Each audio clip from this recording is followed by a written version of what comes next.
الحمدللہ رب العالمین والصلاة والسلام علی سید المرسلین اما بعد فاعوذ باللہ من الشیطان الرجیم بسم اللہ الرحمن الرحیم الصلاة والسلام علیک یا رسول اللہ وعلی آلک واصحابک یا حبیب اللہ الصلاة والسلام علیک یا نبی اللہ وعلی آلک واصحابک یا نور اللہ۔ آج کون سا واقعہ ہے؟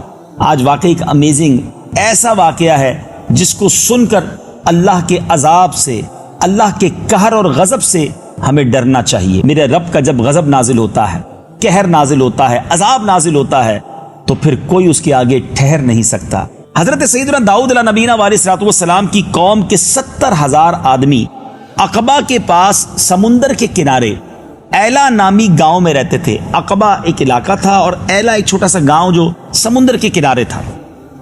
یہ لوگ بڑے ویل آف تھے، بڑی فراخ دلی کی خوشگوار زندگی گزار رہے تھے، اچھا خاصا کما لیتے تھے کیونکہ ان سب کا کام مچھلی پکڑنا تھا، مچھیرے تھے۔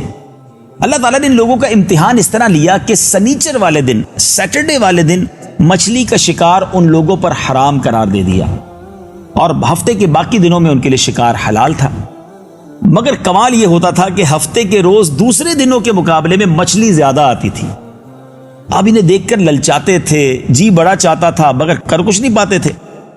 اب شیطان نے ان کو یہ حیلہ سجھایا کہ ایسا کرو کہ سمندر کے ساتھ کچھ نالیاں بناؤ اور اس کے بعد کچھ چھوٹے چھوٹے حوض بنا لو، پاٹس جس کو ہم کہتے ہیں وہ بنا لو۔ مچھلیاں سیٹرڈے والے دن اس پاٹس میں آ جائیں گی، اس حوض میں آ جائیں گی اور اس کے بعد تم اسے اتوار کو شکار کر لینا۔ ان لوگوں نے شیطان کی اس مشورے کو مان لیا۔ وہ سمجھے کہ بات تو ٹھیک ہے، یہ ہفتے کو تو نہیں اتوار کو شکار ہوگا، لیکن ناظرین دراصل یہ بھی تو شکار ہی تھا نا، مچھلیوں کو اس حوض میں قید کرنا ہی تو تھا۔ بہرحال انہوں نے ایسا کرنا شروع کیا اور اللہ تعالیٰ کی نافرمانی کرتے چلے گئے۔ اب اس موقع پر اس قوم کے 3 گروہ بن گئے، 3 گروپس ہو گئے۔ نمبر 1، کچھ لوگ تو ایسے تھے جو شیطان کے اس شیطانی حیلے سے منع کرتے تھے کہ شکار نہ کیا جائے اور ان سے دور ہو گئے، ناراض ہو گئے کہ تم اللہ کی نافرمانی کرتے ہو، ہمارا تمہارا کچھ لینا دینا نہیں۔ دوسرا گروپ وہ تھا کہ جو دل سے تو برا جانتے تھے کہ یہ لوگ غلط کر رہے ہیں مگر ان کو منع نہیں کرتے تھے، بلکہ منع کرنے والوں کو سمجھاتے کہ تم ایسی قوم کو نصیحت کرنے کی کوشش کرتے ہو جنہیں اللہ تعالیٰ ہلاک کرنے والا یا سخت سزا دینے والا ہے۔ اور تیسری قسم کے لوگ وہ تھے جو سرکش و نافرمان تھے، اللہ کا حکم مل چکا تھا، ممانعت آ چکی تھی، منع تھا ہفتے والے دن شکار کرنا مگر وہ شکار کرتے تھے۔ جب نافرمانوں نے منع کرنے کے باوجود شکار کر لیا تو منع کرنے والوں کی جماعت نے کہا کہ اب تمہارا ہمارا کوئی تعلق نہیں ہے، ہم کوئی بیل بلاپ نہیں رکھیں گے۔ تو اب کیا کیا گیا کہ دونوں طرف ایک بیچ میں دیوار کھڑی کر لی گئی، نافرمان دوسری طرف چلے گئے اور اس طرف جو اس کو برا سمجھتے تھے وہ دوسری طرف آ گئے۔ اب ہوا یہ کہ حضرت داؤد علیہ السلام تشریف لائے۔ ان کو جب پتا چلا کہ قوم کے ایک بڑے گروہ نے اللہ کے منع کرنے کے باوجود سیٹرڈے کو شکار الاؤ نہیں تھا پھر بھی شکار کر لیا ہے، آپ بڑے غضبناک ہوئے، بڑے دل برداشتہ بھی ہوئے اور اللہ کی بارگاہ میں ان کی بربادی کی دعا فرمائی۔ اب ہوا کیا ناظرین، کچھ دنوں تک دیوار کے اس طرف والے لوگوں کی آواز نہ سنائی دی تو لوگ پریشان ہوئے کہ برابر والے کہاں ہیں، کوئی اتا پتہ ہی نہیں ہے۔ تو اب کسی نے دیوار پر چڑھ کر دوسری طرف دیکھا تو حیران ہو گئے کہ تقریباً یہ 12,000 لوگ تھے جو دیوار کے اس طرف جو نافرمان تھے، آلموسٹ 12,000 لوگ تھے مگر ان کے چہرے مسخ ہو چکے تھے، چینج ہو چکے تھے۔ یہاں والے لوگ حیران ہو گئے، دروازہ کھولا اور اندر گئے تو دیکھا کہ 12 کے 12,000 لوگ بندر بن چکے تھے، ان کا چہرہ ہی تبدیل ہو چکا تھا۔ ناظرین یہ سب 3 دن تک زندہ رہے، نہ کچھ کھا سکے نہ کچھ پی سکے، اپنے رشتہ داروں کو پہچان کر ان کے کپڑے سونگتے، قریب آ کر روتے تھے مگر رشتہ دار کو نہیں پتا چلتا تھا کہ یہ میرا کون سا رشتہ دار ہے کیونکہ چہرہ ہی بندر والا بن گیا تھا۔ اور آخر کار بھوکے پیاسے سب کے سب 3 دن بعد ہلاک ہو گئے۔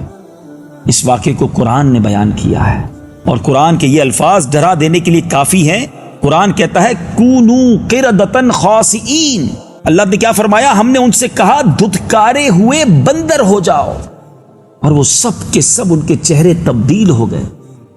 بظاہر تو ایک بڑی شارٹ سی سٹوری ہے، بڑا چھوٹا سا واقعہ ہے مگر ناظرین اس میں پیغام کتنا بڑا ہے، اس میں میسج کتنا بڑا ہے۔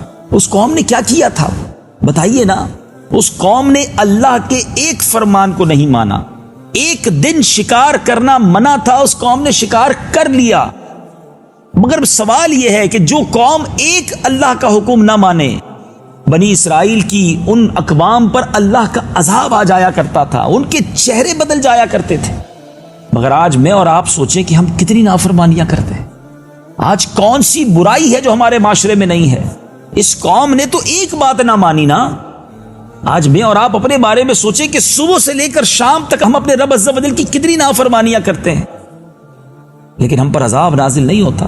کسی قوم نے بدکاری کی تو عذاب نازل ہو گیا، کسی قوم نے لڑکوں کے ساتھ برے کام کیے تو عذاب نازل ہو گیا، کسی قوم نے سامان کو کم تولنا شروع کیا، ناپ تول میں کمی کی، عذاب نازل ہو گیا۔ مگر آج تو ساری کام ہماری قوم کر رہی ہے نا۔ ذرا سوچئے ناظرین، یہ ٹھیک ہے آج نبی پاک علیہ الصلوۃ والسلام کی مہربانی کی وجہ سے، پیارے آقا علیہ الصلوۃ والسلام کے ہم امتی ہیں، وہ رحمت للعالمین ہیں صلی اللہ تعالی علیہ وسلم، ان کا کرم ہے کہ اللہ کی طرف سے ہم پر عذاب نازل نہیں ہو رہا۔ مگر دیر از اے ڈے، ایک دن تو آنا ہے نا جب اپنی کرنی کا پھل بھگتنا ہے، اللہ کی بارگاہ میں جواب دینا ہے۔ قرآن میں رب فرماتا ہے ثم لتسألن یومئذ عن النعیم، پھر ایک دن تم سے ہر نعمت کے بارے میں سوال ہوگا، ہم کیا جواب دیں گے؟ اور ایک اور بات، اس واقعے سے جو پیغام مل رہا ہے، میسج مل رہا ہے، شیطان کے ہیلے کو مان لیا کہ نہیں جناب یوں نہیں یوں شکار کر لے ہو جائے گا۔ آج بھی تو یہ ہو رہا ہے، سود کے نام بدل کر کہا جاتا ہے یہ سود نہیں ہے، یہ تو انٹرسٹ نہیں ہے، یہ تو جناب اسکیم ہے، یہ تو پروفٹ ہے۔ کبھی کوئی ہیلا، کبھی کوئی بہانہ، کبھی کوئی اسکیم، کسی طرح ریپنگ کر کے پیکنگ کر کے یہ کوشش کی جا رہی ہے کہ جو چیز حرام ہے وہ حلال کر دی جائے اور لوگ سمجھیں جناب ہم صحیح کر رہے ہیں۔